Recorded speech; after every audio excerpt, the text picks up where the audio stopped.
Hey guys, got another quick one for you. A old Intermatic TN111, and you can see this one's pretty old. I'm not sure what the age is. I believe I got this in the 90s.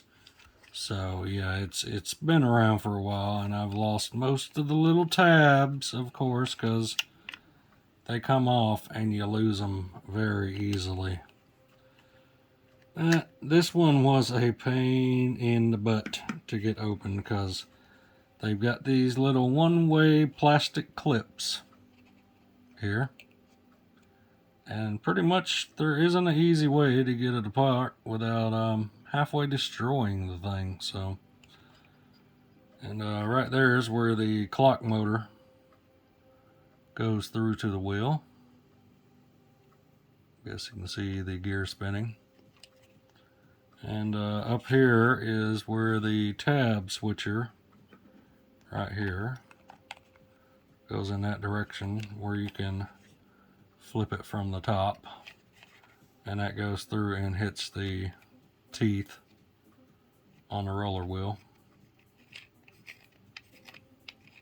The on is the green, which hits the closer ratchet, and the off is the red one that hits the one further down from the top. You see there's a top and a bottom.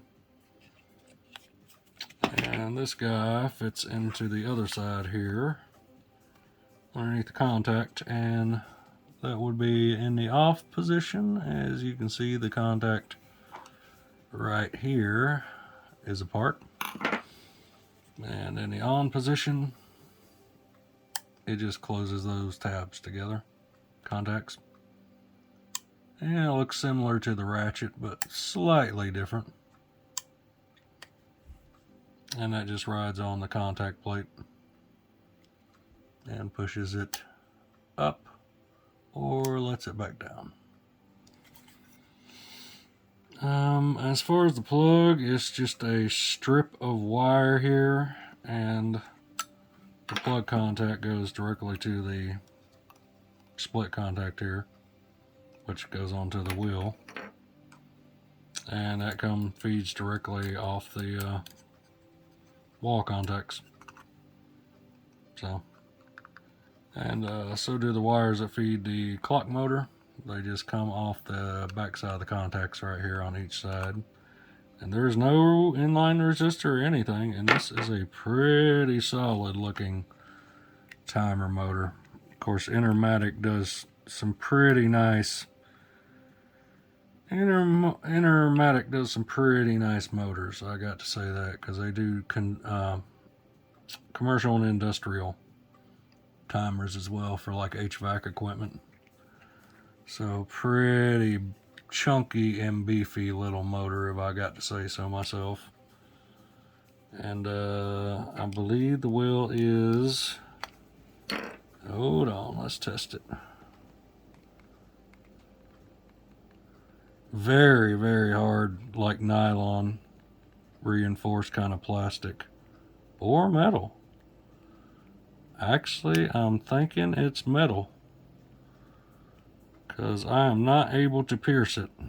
So it's either really hard plastic or metal.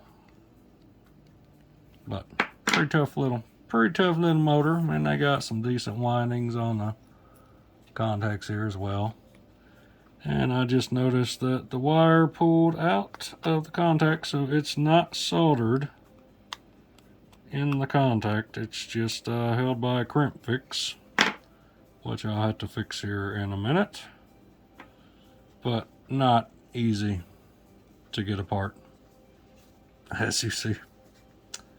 But I mean, I lost most of the tabs anyway, so it's either spend $8 for some more tabs, or it's just sitting around anyways. And I was really curious to see what was inside this beast after all these years.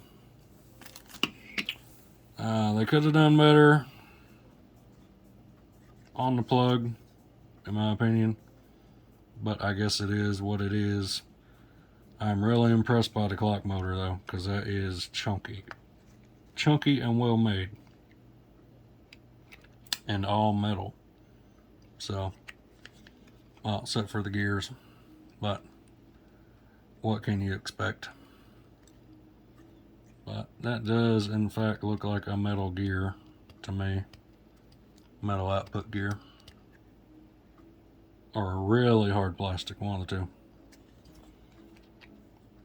But I'm not too much of a fan of these guys anymore since they got the ones with the trapped on and off pins in them. I thought that was a brilliant upgrade. Now, if we could have had this motor and this guy, that would have been excellent. But is what it is. This is from the 90s, and it hasn't really changed that much since probably the 60s or the 70s. And Intermatic does have a good, reputable brand name. So,